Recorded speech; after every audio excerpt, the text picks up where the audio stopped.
నిద్రని ఇలా ఈ ఏరియాలో ఏలు వంకరగా ఉండి ఏలు నొప్పిగా బొటనవేలు నొప్పిగా ఉన్నప్పుడు ఈ విధంగా ఈ వీడియోలో చూపెడుతున్నట్టు చెయ్యండి. నొప్పి మొత్తం పోతుంది, కాలు రిలాక్స్ అవుతుంది, అలాగే మీరు మంచిగా లేచి నడవగలుగుతారు. ఇలా డైలీ చేయడం వల్ల ఆ బొక్క కాడ నొప్పి ఉన్నది పోతుంది, అలాగే ఈ ఏలు ఇట్లా వంకర ఉన్నది కూడా స్ట్రైట్గా అవుతుంది. ఈ వీడియోలో చెప్పినట్టు చేస్తే మీరు డైలీ ప్రాక్టీస్ చేయండి. మీ కాలు స్ట్రైట్గా ఉంటుంది, కాలు నొప్పిపోతుంది, అలాగే కాలు రిలాక్స్ కావడం వల్ల మీరు హాయిగా నిద్రపోతారు. కాబట్టి ఏ నొప్పి లేకుండా ఉంటుంది. డైలీ ప్రాక్టీస్ చేయండి, మీ నొప్పులన్నీ పోతాయి.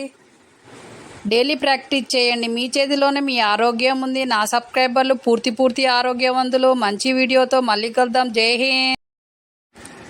బ్రెయిన్ ముద్ర. ఈ ముద్రని డైలీ 5 minutes చేయడం వలన యాంగ్జైటీ తగ్గుతుంది, అలాగే కోపాన్ని తగ్గిస్తుంది, అలాగే మనసును శాంతంగా ఉంటుంది. డైలీ ఇలా చేయడం వల్ల బ్రెయిన్ యాక్టివ్గా ఉంటుంది. డైలీ ప్రాక్టీస్ చేయండి, మీ బ్రెయిన్ యాక్టివ్గా ఉంటుంది, మీరు యాక్టివ్గా ఉంటారు. మీ చేతిలోనే